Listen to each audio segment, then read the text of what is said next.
Hi, my name is Alexa Manzo, and today I'm at the Wells Fargo Center with my guest, Ike Richman, who is the Vice President of Public Relations for Comcast Spectacor.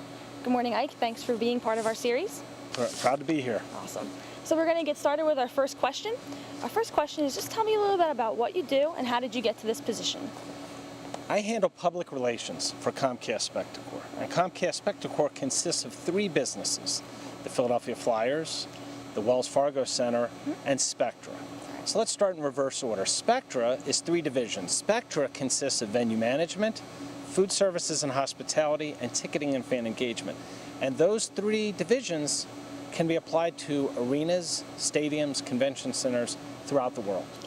We have over 300 combined clients at 400 properties doing our services to millions of people around the world. The Wells Fargo Center is the 21,000-seat arena in which we're standing right now. And we host over 275 events each year. Wow. And the Philadelphia Flyers of the National Hockey League is our team that plays here in Philadelphia and has been around for almost 50 years and won the Stanley Cup twice in 1974 and 1975. Awesome. That's very Now, insightful. my role is to handle all of the communications for any of those three businesses. Okay. So if there's events within the Wells Fargo Center, we handle all the media relations. We publicize all of the events. If it's Spectra, we make all the announcements of acquiring new accounts or renewing contracts or any of the events within those venues. And if it's Philadelphia Flyers, we handle all of the off-ice transactions or businesses because we also have a PR department that handles all of the on-ice activities for the Flyers. All right. Now, how did I get here? Right. I was a radio producer at WIP. That was actually my next And question. Comcast Spectacor's predecessor, Spectacor, owned the radio station. So I moved along the ladder through the corporation and got to public relations. All right. Fell in love with public relations and did the best that I could and applied everything that I learned along the way to provide the best services to the media and the fans and the customers to be in this position today. Wow. All right. That was talking about your radio background is actually my next question, and actually about how that helped you with your career now. But we're good. So Well, I'll tell you that it traces back to when I was in college. all right. I worked for the campus radio station at the University of Maryland. Okay. And one day, I went into the radio station. I was hosting a evening heavy metal radio show. And I overheard somebody say, "We don't have anybody to go to the hockey game tonight in Washington." So I said, "What do you need?" And they said, "Well, we need somebody to go to the game to interview some of the players. Okay. Take that audio back and we'll play it on the radio in the morning." So I said, "Well, who are they playing?" They said, "They're playing the Philadelphia Flyers." I said, "Well, I grew up in Philadelphia. I'm a big Flyers fan." So I went to the game. That's perfect. And when I got to the game, sitting right next to me was the PR director for the Philadelphia Flyers. Wow. And I started talking to him and told him I'm graduating, I'm going to be looking for work. All right. And we networked. So when I graduated, I called that guy and he hired me to work in the press box at the Spectrum. So I start thinking back now that all I really did was I took advantage of opportunities that existed. I went to that game, didn't have to. Sat next to Mark Piazza of the Flyers, didn't have to. Talk to him, but I did. I took advantage of that. He got me to the work in the press box at the Spectrum. Right. Now I'm in the press box at the Spectrum, and in walks the legendary radio voice of the Flyers, Gene Hart. And I said to Gene Hart, "I've been trying for months to get in touch with your radio station and get a job. I want to be in radio." And Gene told me who to call the next day, and I called, and I said, "I'm going to be your next producer." And I went to the station, Wow. and they hired me to be a producer. The only problem was my shift was 3 o'clock in the afternoon to 11 o'clock at night. Wow. Okay. I'm a morning person. I like to get up early. Yeah. So what am I going to do all day long? Take advantage of opportunities that exist. Take my press pass and go to Flyers practices, Sixers practices, Eagles press conferences, build my network. Right. And one day I'm walking around the Spectrum and a guy said, "Who are you and why are you always here?" And I told him who I was and what I did, and he offered me a position to work in the PR department. Wow. And when I got a job in the PR department, who do you think my office was next to? the guy I sat next to at the CAP Center in 1988. Came full circle. And he told me, don't worry about what you know, don't worry about what you don't know. Right.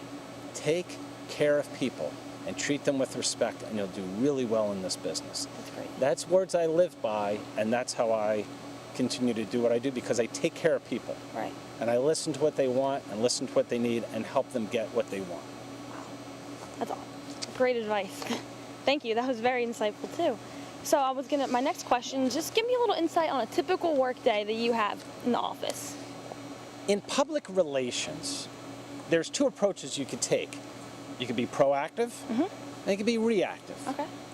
So every day before I leave the office, I list the 3 things that I want to accomplish tomorrow. Wow. Okay. Because when I come in, something may have happened overnight that now I have to become reactionary, Okay. or I have to react to it. So when I walk into my office, priorities 1, 2, and 3 are my proactive things for the day. But I walk in and we have breaking news. So number 1 becomes 2, 2 becomes 3, 3 becomes 4, Right. and this new one becomes number 1. So you start working on number 1, and guess what? It may take you all day. Right.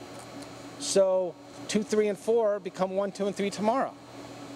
So a typical day is really hard to tell anybody what a typical day in public relations can be It's like. always changing. Because it's always changing. Right. News is developing all the time. Right. So you have to be reactive quickly, but you also have to be proactive and take advantage of some opportunities that may exist out there. All right. All right, so we already kind of covered this too, but just what lessons in good management have you learned over the past 25 years of working at Comcast Spectacor? Be a good listener, be a good communicator, Okay. be accessible, Yeah. be flexible, be patient, and remember that while it may be your priority, it may not be everybody else's. So you have to balance that with everybody else. So just because you need it and you need to get it done doesn't mean that it fits in everybody else's schedule. So be adaptable, be flexible, be respectful of others, Right. and listen to what everybody needs and try to be deliverable and be accountable for your actions. All right. Thank you. So, going back, I know your grandfather, Ike Richman, was the original owner and creator of the Philadelphia 76ers. Just tell me a little about that. And I don't know, I guess he didn't really influence you to work for this company, but if he did... Well, it's hard to answer the question because I'm named in his memory. Right. So I never met him. Oh, okay. He died before I was born. Okay. So I can only try to live up to the legend that he left before me. Right. And I can only do that by the words and stories of those around me that knew him. Okay. So it's really hard to say. I try to aspire to be the way he was, yes. I try to do that by listening to my elders who tell me great stories about what my grandfather was like. Right. And try to emulate some of those things that were his strengths and try to overcome some of the things that may have been challenges for him. But I like to think that I got to this position on my own and not in any position that was because of his influence. And if I was, then I'm grateful for that. Okay. Great. And do you have any thoughts on the arena concert venue business that you would like to share? Any thoughts? If you're going to get into this industry, not just public relations, but in the live event industry, you have to remember one thing before you get into it. When do people like to be entertained? Nights and weekends. Right. So you're going to be working nights and weekends. So if you're okay with doing nights and weekends, then it's a great field. Right. Number one. Number two, public relations, you're always on call. Okay. So in the live event industry, public relations, you could be on call at nights or weekends or any time of the day to be ready, willing, and able to do what you need to do. Okay. If you can do that, then this is the right industry for you. Right. If you're not willing to budge on nights and weekends, this may not be the best situation for you. Yeah. Okay. Thank you very much. And we're on to the last question. What advice do you have for future business students who would like to get into public relations? To be in public relations, I like to tell people you need 3 characteristics. You need to be aggressive, creative, Okay.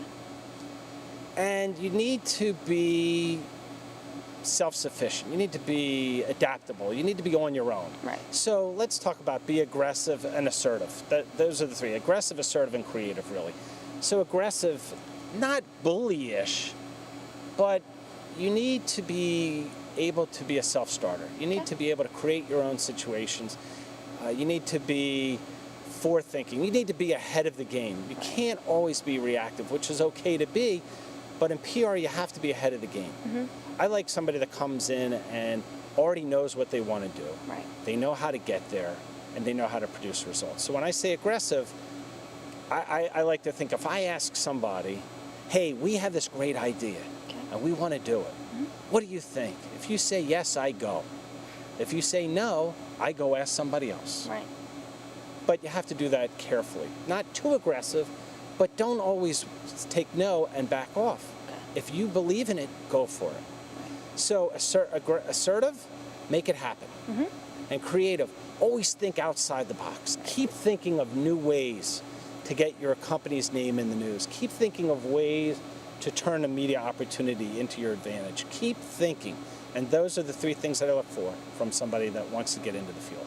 Awesome. Thank you very much. Ike, thank you for your wise words and your advice. Thank you. We appreciate your participation. Thank you so much.